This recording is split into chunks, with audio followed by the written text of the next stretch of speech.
안녕하세요. 3 그리고 4주의 일진으로 배우는 사주명리학 제 190강 시작하도록 하겠습니다. 오늘은 양력으로 2019년 5월 15일이고요. 오늘 스승의 날이라고 이렇게 되어 있네요. 자, 음력으로는 2019년 4월 11일에 해당이 됩니다. 오늘 주어지는 명식을 보면은 기해년, 기사월, 임자일이 되고요. 오늘의 일지는 임자가 됩니다. 그래서 오늘의 명식을 보면은 임자일간이라고 하는 것이 사월이라고 하는 환경에 태어난 사주 명식이 되겠습니다. 제가 지금 사월을 제가 환경이라고 제가 말씀을 드렸는데, 월령이라고 하는 것은 금묘화실이라고 하는 것으로 놓고 봤을 때도 연주라고 하는 것은 조상이잖아요. 솔직히 뭐 조상의 음덕을 받고 조상의 영향을 물론 받고 있습니다. 우리가 느끼지 못한다 하더라도. 근데 그것은 벌써 한 시대가 벌써 아버지 세대 이전의 세대이기 때문에 그 영향을 내가 받을 수도 있고 뭐 안 받는다라고 하면 좀 그렇겠죠. 예를 들면 모 기업 대재벌의 손자는 어떻게 돼요? 할아버지 그 조상의 영향을 받을 것이고요. 좋고 나쁘건 간에 또 어떤 사람은 또 좀 안 좋은 영향도 받을 수가 있겠죠. 근데 그것이 꼭 좋다 나쁘다라고 말할 수는 없어요. 그것이 좋을 수도 있고 나쁜 것일 수도 있죠. 물론 세간에서 그것을 평가하는 것이 뭐 좋다 나쁘다 이것은 세간의 평가인 것이지, 그 옛말에 세옹지마라는 말이 있듯이 뭐 지금 좋은 것이 당장 앞으로도 좋을 수 있는 것이 아닐 수도 있잖아요, 그죠? 그다음에 지금 나쁜 것이 앞으로 계속 나쁘다고 볼 수도 없는 것이니까, 사람 인생사 지금 좋다고 해서 또는 지금 나쁘다고 해서 일비하는 것은 좀 나쁘지 않나라는 이런 생각도 한번 하게 됩니다. 자, 월령이라고 하는 것은 금요화실로 놓고 보게 되면 월주라고 하는 것은 지금 나한테 주어지는 환경과 똑같아요. 지금 내가 처해져 있는 환경, 이것이 월주에 대한 어떤 그런 개념이라고 본다라고 하면, 일주라고 하는 것은 작은 진짜 개인적인 나에 대한 작은 환경. 그래서 일주를 나로 보고 일지를 내 배우자궁 아니면 진짜 아버지 세대하고 합한 그러한 상황이 아니라 내 가정, 결혼했을 때 내 가정, 작은 환경의 내 가정을 놓고 보게 되고요. 시신은 내 자식 내지는 먼 미래에 있어서의 어떤 나의 미래를 이렇게 놓고 본다라고 보죠. 그래서 금요화실을 이론을 가지고 이렇게 응용을 하고요. 좀 더 금요화실 이론을 좀 응용하는 사람들은 이제 연주를 20년, 월주를 20년, 그 다음에 뭐 일주를 20년, 시주를 20년에서 60년을 잡아놓고, 그래서 뭐 이때 여기에 연주에 용신이 있으면 초년이 좋고, 월주에 있으면 뭐 중년이 좋고, 일주에 있으면 장년이 좋고, 시주에 시신이 있으면 말년이 좋다 이렇게 보시는 견해도 있어요. 물론 그것이 100% 틀리다, 100% 맞다 이렇게 말할 수는 없고요. 어느 정도 일리는 있다라고 볼 수는 있겠지만, 더 중요한 것은 사주 원곡만 놓고 보는 것이 아니라요. 그 사람의 그 사람의 대운을 놓고 보는 것이 더 중요합니다. 용신이라고 하는 것이 예를 들어서 오늘 같은 명식 4월에 태어나서 뭐 일간 약하고 그런 것이 있죠.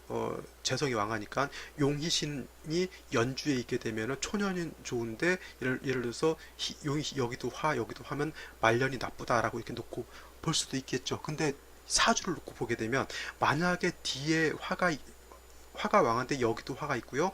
뭐 예를 들어서 여기도 화가 있다. 용신은 뭐 연주에만 있다라고 하면 초년만 좋고 말년이 나쁘다 이렇게 놓고 볼 수가 있잖아요. 근데 예를 들어서 이 사주를 놓고 보게 돼 임자가 아니라 뭐 이모가 될 수도 있고요. 시도 좀 약간 화가 왕한 시로 바꾼다라고 하면, 그러면 이 사람은 초년만 좋아야 되고 말년은 나빠야 되잖아요. 근데 남자라 태어났을 때 오히려 화가 왕할 때 초년 무진정묘 병인데 좋을까요, 나쁠까요? 안 좋습니다. 당연히 안 좋죠. 왜냐하면 화가 왕한데 다시 목운이 온다거나 토운이 오게 되면 어떻게 돼요? 화토가 다 왕해지게 되니까 일간에 버틸 수가 없겠죠. 근데 금묘화실 이론을 가지고 연주에 예를 들어서 용신이 있으니까 초년이 좋다라고 하면 이때가 좋아야 된다는 얘기잖아요. 초년으로 놓고 보면. 그죠? 근데 만약에 바꿔놓고 볼까요? 이거를 이렇게 놓고, 그러니까 예를 들어서 이게 아니라 예를 들어서 무진기사 경호, 뭐 경호 이렇게 놓고 볼 수도 있고요. 요 생시도 뭐 화가 왕한 뭐 병호시를 놓고 볼 수도 있잖아요. 그러면 이 사람은 이것도 뭐 다른 걸로 바꾸고 오 이렇게 바꿀 수가 있잖아요. 그러면 이 사람은 용신이 어디 있어요? 이게 용신이 되겠죠. 그러면 초중년 좋고 말년은 안 좋아야 되잖아요. 근데 따지고 보면 어떻게 돼요? 초년보다는 오히려 이 을축 때문부터 이 말년이 훨씬 더 좋다는 얘기잖아요. 그래서 금묘화신 이론이라고 하는 것을 가지고 제가 왜 갑자기 이 얘기를 하는 환경 얘기했다 또 이렇게 얘기했죠. 대운이라고 하는 거 환경이다라고 하는 것을 설명을 드리다가 여기 또 금묘화신 이론까지 왔는데 자 그래서 이거를 그렇게 보실 게 아니라 항상 기라냐 나쁘냐는 대운의 향배를 놓고 보는 것이 더 중요합니다.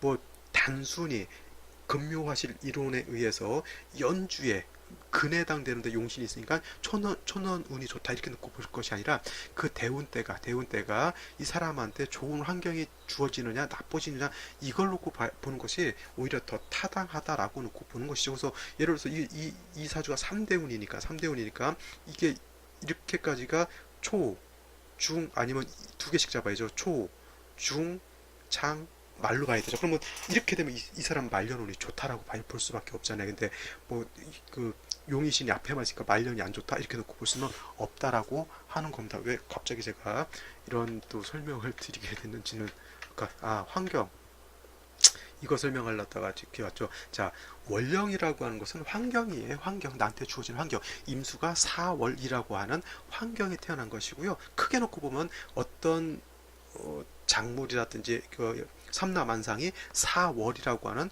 화가 왕한 여름이라고 하는 환경에 태어났다라고 하는 것을 내가 이제 그걸 설명드리다가 지금 갑자기 또 금묘화실 이론을 말씀을 드렸는데 금묘화실 이론 그것도 그냥 흘려 들으시지 마시고요. 금묘화실 이론 뭐 20년 지금 100세 시대인데 그러면 60 60년 지난 때는 그걸 어떻게 볼 것인지 그것도 생각을 한번 해보셔야 될 거잖아요. 그죠? 그래서 금묘화실 이론이라고 하는 것 이것까지는 생각해 보실 수는 있어요. 연주는 조상으로 보고요. 월주는 부모님 궁으로 보고 그 다음에 시주는 나와 내 처로 보고 일주는 그래서 일가는 나, 시지는 배우자, 그 다음에 시주는 자식으로 놓고 본다. 이 정도까지는 생각해 보시고요. 이건 뭐 저도 사주 통변할 때 많이 응용을 하는 것이니까. 근데 예를 들어서 용신이랑 희신이 연주에 있으니까 초년운이 좋고 그 기신이라든가 안 좋은 신이 시주에 있으니까 말년운이 나쁘다. 이거는 거의 제가 봤을 때는 물론 그게 맞을 수도 있지만은 그것이 맞을 확률보다는 오히려 대운을 분석해서 그 대운이 좋으냐 나쁘냐를 분석해서 운이 좋다 나쁘다라고 하는 것을 생각하시는 것이 더 타당성이 있다라고 놓고 보시면 되고요. 그러기 위해서는 반드시 사주 원국에 대한 명확한 분석이 필요한 것이고요. 그 명확한 분석을 토대로 해서 대운 분석을 해야 이게 맞겠죠. 근데 명확한 원국 분석도 어렵고요. 그게 원국 분석이 틀렸으면은 대운 분석하면 또 맞을 수가 없다라고 하는 겁니다. 그래서 사주가 이게 쉬울 것 같은데 굉장히 어렵죠.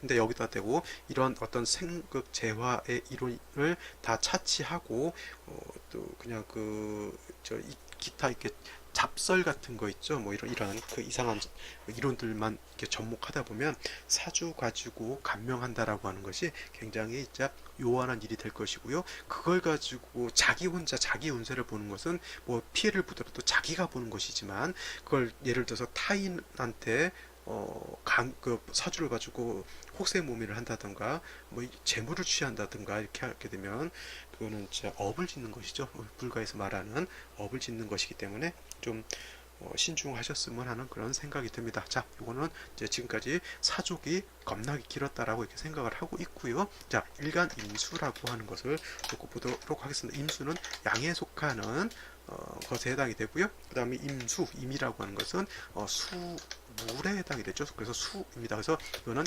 양수에 해당이 되는 것이고요. 내일 하게 될 음수는 이제 임수가 아니라 개수가 될 것입니다. 자, 양수라고 하는 임수는 큰 바다 같은 거 있죠. 대서양, 태평양, 그 다음에 인도양 같은 그런 것. 우리나라는 작게 동해 서해가 작지는 않죠. 그죠? 하지만 뭐 대서양이라든가 북태평양이라든가 이런 데에 비하면 그래도 규모는 많이 작습니다. 그래서 그런 바다 같은 것도 해당이 될 수가 있겠고요. 그 다음에 호수 같은 거 있죠. 호수.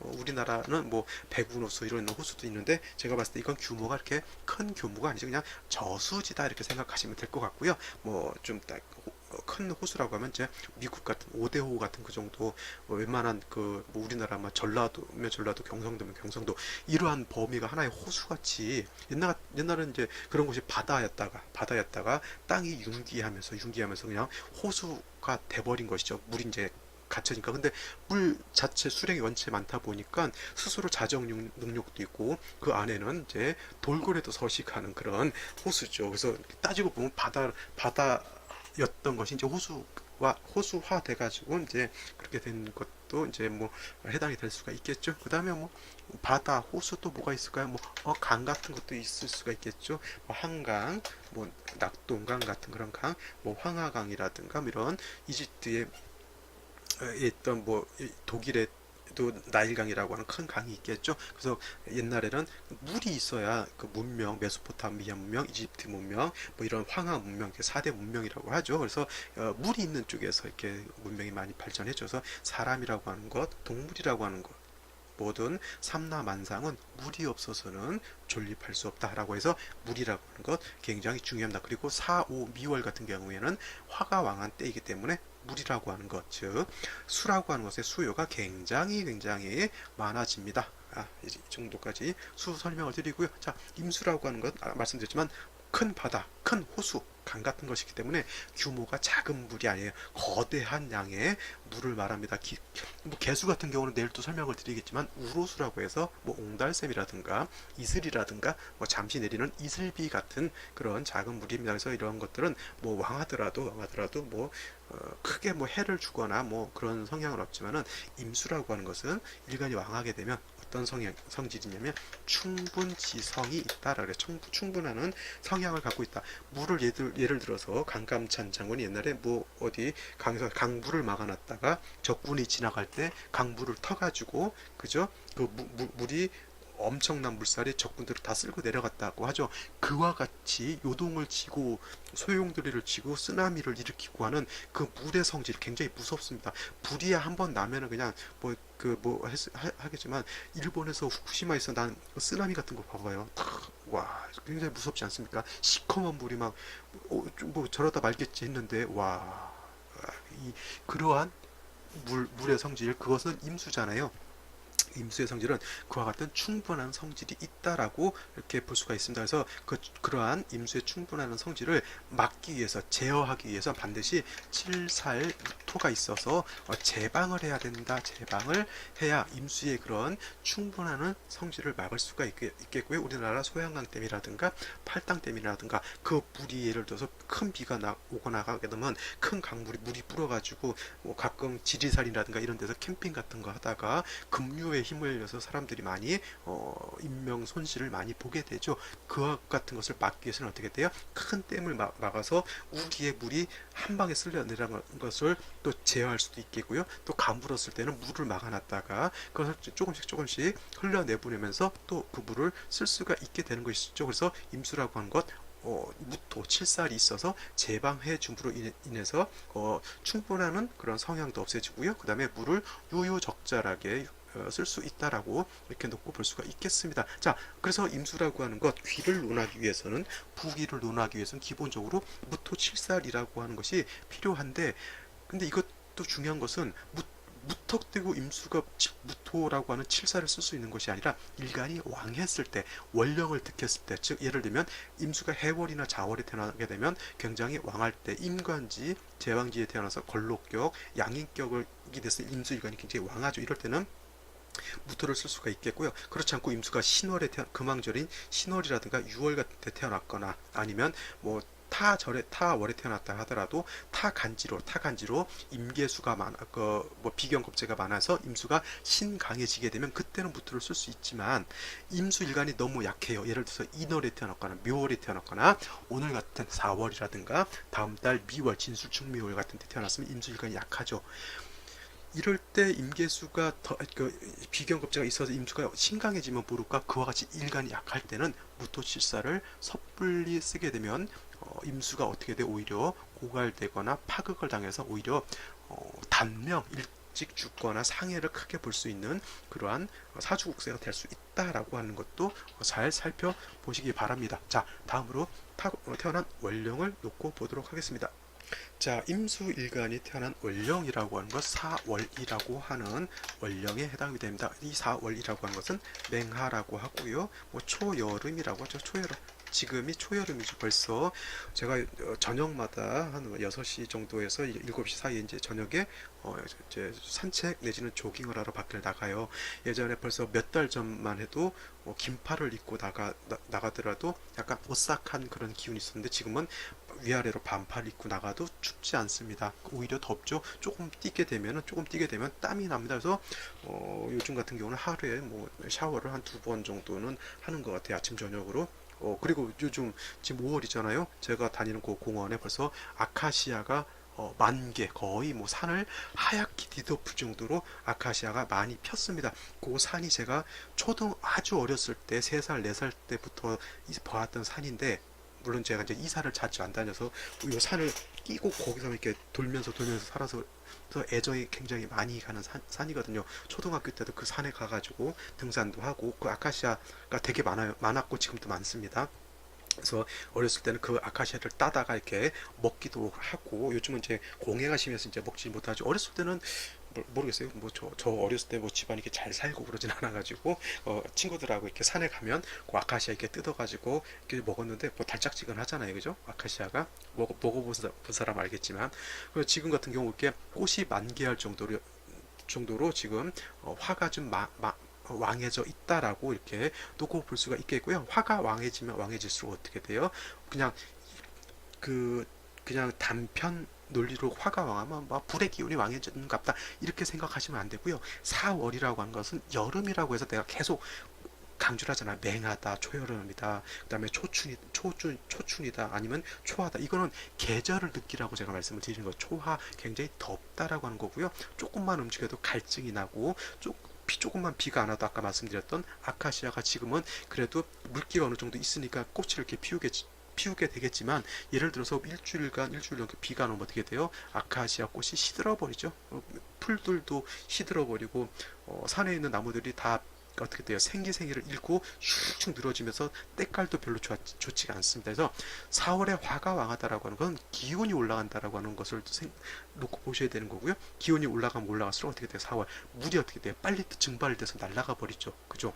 그와 같은 그래서 제가 아까 오늘 강의 처음 4월은 환경, 임수가 4월이라고 하는 환경에 태어났다라고 말씀을 드린 거고, 그거 설명하다가 지금 금요화실이라고 하는 삼천포에서 지금 허덕이다가 여기까지 왔습니다. 그래서 자, 4월이라고 하는 것, 맹하, 초여름이라고 하는 것을 꼭 명심해 주시고요. 그 다음에 4월이라고 하는 것은 화가 어떻게 돼요? 화왕절입니다. 그래서 화가 4월에 태어나게 되면 사가 화에 이르게 되면 임관지에 해당이 되죠. 그래서 엊그저께 병화가 4월에 태어나게 되면 격을 뭐라 그랬어요? 걸록격이 된다라고 했죠. 근데 임수는 걸록격이 아니니까 냅두고요. 그 다음에 화만 왕한 것이 아니라 화토 동궁하죠. 동궁하니까 화토가 동궁하니까 토도 4월에 이르게 되면 토도 임간지에 해당이 된다라고 하는 것 꼭 명심해 두시기 바랍니다. 그래서 4월은 화토가 공이 왕하다. 무토가 4월에 태어나도 병화가 4월에 태어나도 똑같이 걸록격이 된다라고 하는 것 결코 잊어서는 안 되겠고요. 반면에 수라고 하는 것 사에 이르면 포태법으로 수는 어저께도 말씀드렸을 것 같은데요. 수는 어떻게 돼요? 사에 이르게 되면 여기는 절지에 해당이 돼서 매우 약합니다. 매우. 그렇죠? 그러니까 어떻게 돼요? 임수라고 하는 것이 4월에 태어났을 때 임수가 4월에 태어났다라고 하는 것은 절지에 태어난 거기 때문에 수는 굉장히 약한데 재성인 화하고 칠살인 무토는 굉장히 왕하죠. 그래서 예를 들어서 임수가 4월에 태어났는데 무토가 천간에 투출하게 되면 어떻게 됩니까? 이거는 왕화가 칠살을 생해주게 되니까 이와 같은 그 사주국세는 제살태 왕함 사주국세가 되는 것이고요. 예를 들어서 무토는 투출하지 않았는데 병화가 투출했다 이렇게 놓고 보면 어떻게 돼요? 임수가 4월에 태어나게 되면 당연히 이거는 편제격에 해당이 되겠지만 월령을 뜻한 병화가 이렇게 투출하게 되면 제다신약이다라고 하는 사주국세가 되는 겁니다. 자, 제살태왕이 됐건 이것도 설명 안 해 좀 서운해 하시는 분들 있죠. 자, 경금 투출하게 되면 당연히 사중경금이 투출했기 때문에 이거는 편인격으로 놓고 볼 수도 있다라고 하는 겁니다. 근데 뭐 편인격은 당연히 편인격이 중요한 게 아니라 무토가 투출했느냐 병화가 투출했느냐가 더 중요한 것이고요. 중요한 것은 뭐냐면 일간이 약해서 칠살도 재성도 감당할 수 없다라고 하는 그러한 사주국세가 된다라고 하는 겁니다. 그래서 제일 중요한 것, 임수가 4월에 태어나게 되면 일간인 임수를 생조 또는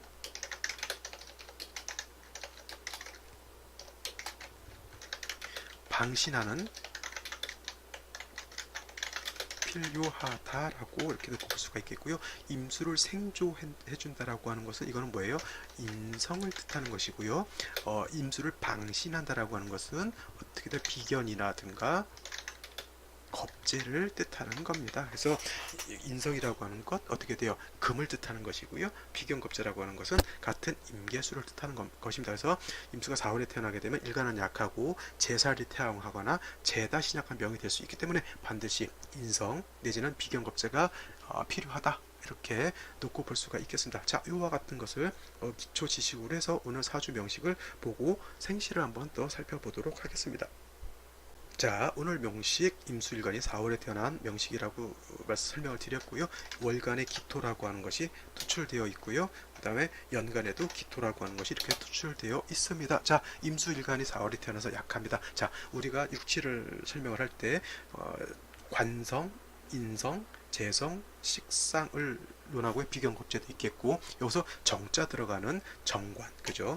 정관, 그 다음에 정제, 그 다음에 정인, 그 다음에 식신상관 중에 이거는 정자는 들어가지 않더라도 신을 이렇게 우리 사길신이라고 이렇게 설명을 해서 이거는 좋다라고 설명을 하겠고요. 설명을 하죠. 저는 반드시 좋다라고는 얘기를 안 합니다. 그 다음에 편관, 이건 칠살이라고도 설명을 하고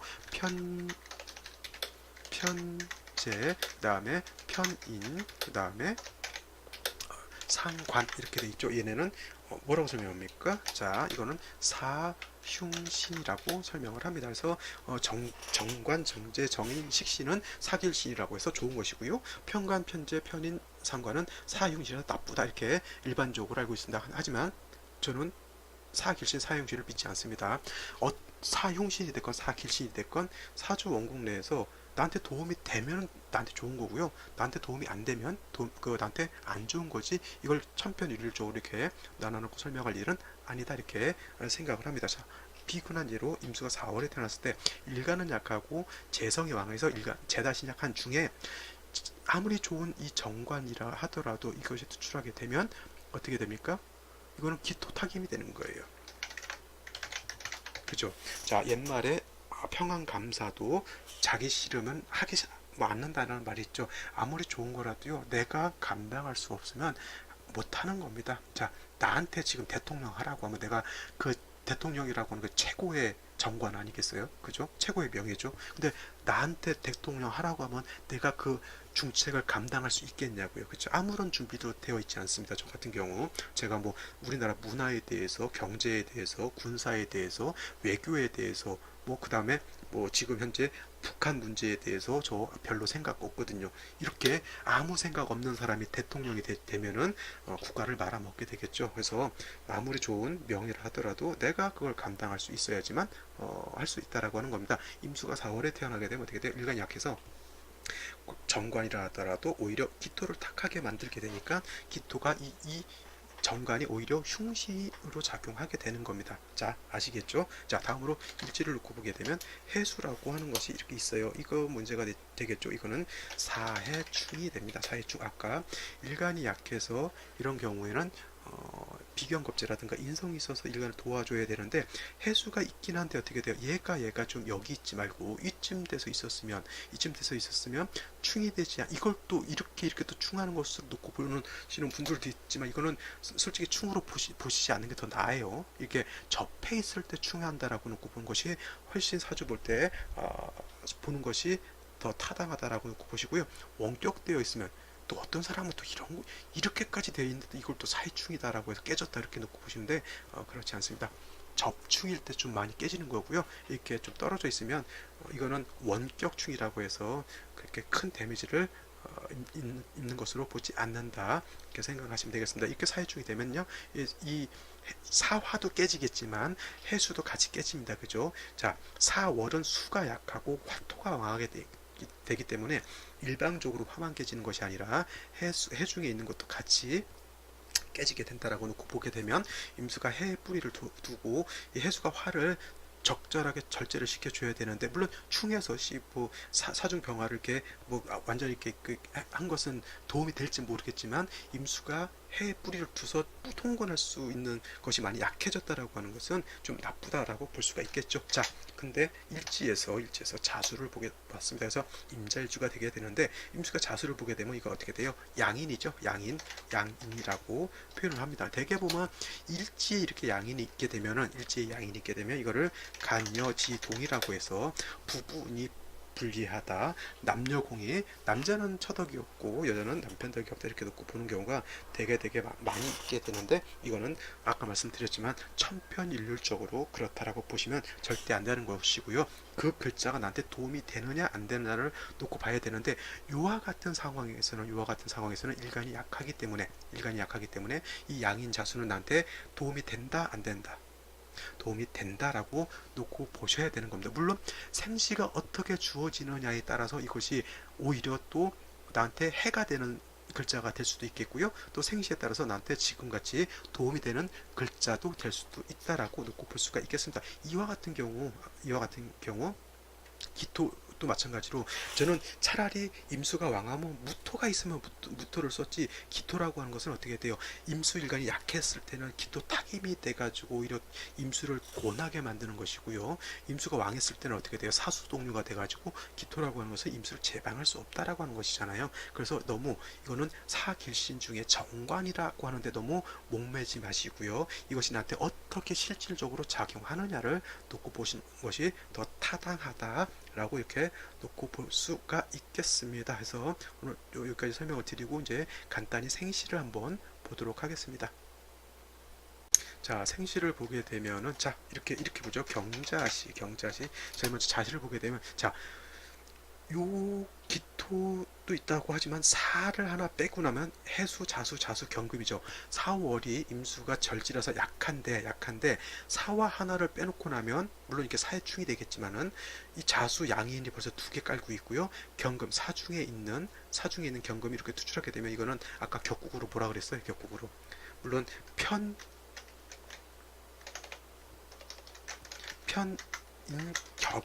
편인격이 되는데 인성하고 관성이 있으면 먼저 관성을 먼저 논하는 겁니다. 관성을 해서, 원래 이거는 뭐 4월이라 뭐 정관이 투출해서 이걸 정관격으로 놓고 볼 수도 있겠어요. 하지만은 정관이 투출했고 인성이 투출되어 있기 때문에 이것은 어떻게 되냐면 관인상생으로 놓고 보는 것이 더 타당합니다. 종국 쪽에서는 관인상생인데, 문제가 뭐냐면, 자, 관성이 만약 해수가 없었다라고 하면 기토가 사회 통근을 해가지고 그 다음에 왕화의 생주를 받아서 기토 정관이 왕한데, 이렇게 사회충이 되게 되면 이 원령이 깨지게 되니까 기토도 약하게 됩니다. 근데 시지라든가 일지 같은 때 자수가 있게 되면 이건 임수가 오히려 더 왕해져요. 그러면 기토가 관성이 약해지면서 또 경금이 투출되어 있기 때문에 관인상생된다 하더라도 이건 어떻게 돼요?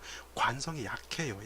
그래서 이러한 경우에는 부득이 오히려 원령인 사중병화를 써서 조후, 이것도 삼복생한 비슷한 그러한 사주국세가 되는 것이죠. 그 다음에 기토가 오히려 약해서 문제인 거니까 이거는 재성으로서 제자관, 오히려 이렇게 제자관이라고 하는 것은 재성으로서 관성을 북돋아준다, 재성을 도와준다라고 하는 그런 뜻이고요. 이거는 제자 약살하고 비슷한 개념. 제자 약살은 재성으로서 약한 칠살을 도와주는 것이고, 제자관은 약한 정관을 도와준다라고 하는 개념입니다. 이와 같으면 벌써 어떻게 돼요? 원령이 이게 충파가 돼가지고 깨졌기 때문에 관성이 약해졌다. 오히려 약한 관성을 오히려 생조해 줘야 된다. 물론 무토가 있었으면 더 좋겠죠. 이렇게 해서 사중 무토를 쓸 수 있다라고 하면 오히려 천간에 있는 기토를 쓰지 않고요, 사중에 있는 무토로서 제방을 하고 오히려 사중에 있는 병화로서 조우해야 하는 구세가 더 맞을 거예요. 근데 사해충이 돼가지고 이게 말씀드렸지만 원령이라고 하는 것은 운전대와 같고 배에서는 키와 같다 그랬잖아요. 이렇게 되면 운전대가 빠져버린 거하고 똑같습니다. 이런 경우가 참 어떻게 용신 잡거나 이렇게 하기가 참 좀 난해하고요. 좀 안 좋은 말이지만 사주국세가 이렇게 되면 좀 삶도 참 이렇게 좀 힘들어질 수도 있다 이렇게 놓고 볼 수도 있겠습니다. 자, 일단 인시축시가 되면 일지, 자구, 축하고 자축 이거는 자축 합 토로 놓고 보시는 게 더 타당할 거라고 생각합니다. 자축 합자를 안 쓰니까 안 바뀌는 거구나. 자축 합토가 돼야 되겠죠. 토가 되고요. 뭐 신금은 축의 뿌리를 둬서 그 임수를 생한다 하더라도 이건 아까 경자시에 비하면 임술간의 왕세가 좀 많이 좀 약해지겠죠. 뭐 이런 경우도 이거 충파된 거 깨졌고요. 신금으로서 임수 생해준다 하더라도 크게 뭐 도움이 될 것 같지는 않죠. 물론 임수가 신금을 보는 것은 나쁜 건 아니지만 그 다음에 임수가 자해 통구를 했어야 되는데 자축 합함으로 인해서 양인이 어떻게 돼요?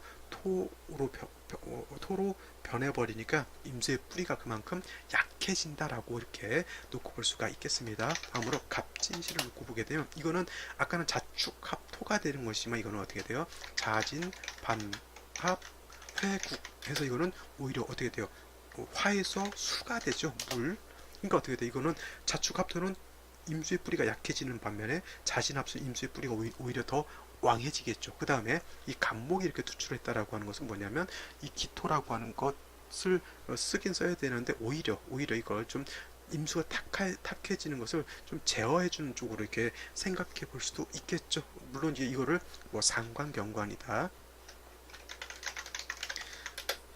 이다라고 해서 그걸 안 좋게 볼 수도 있겠지만은 차라리 저 기토가 임수를 탁하게 하지 않게 만드는 것이 물론 간목의 기토를 파해서 없애버리기는 힘듭니다. 왜냐하면 이거 간목은 기토를 파하기보다는 서로 좀 어쩔 수 없이 파긴 파야 되는데 서로 자꾸 합하려고 하는 그런 또 생각도 있기 때문에 약간은 이런 거죠. 임수가 자기 부하를 시켜서 야 얘 좀 어떻게 좀 잘 한번 해봐라고 했는데 뒤로 가가지고 서로 좋아가지고 이렇게 없애야 되는데 못 없앤다라고 하는 그런 것으로도 또 볼 수가 있어요.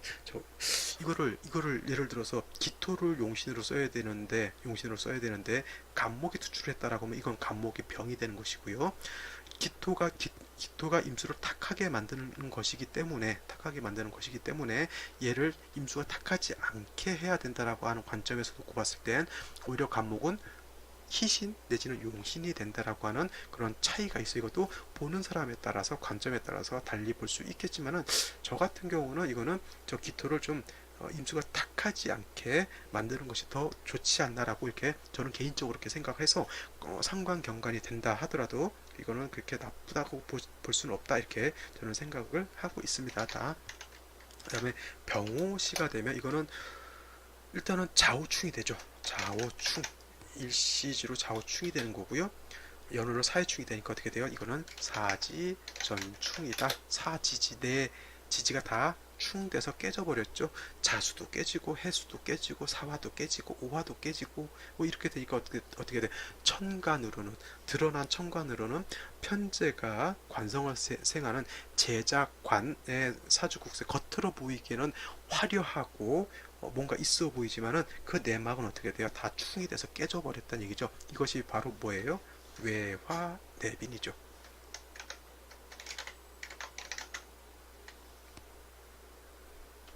마치 백조가 물 위에 떠 있을 때 겉은 우아해 보이지만은 그 물속 세계는 굉장히 바쁘다라고 하는 그러한 상황으로 볼 수도 있다라고 하는 겁니다. 저는 오늘 여기까지 설명을 드리고요. 내일 또 찾아뵙도록 하겠습니다. 강의 들으시느라고 고생 많이 하셨어요. 감사합니다.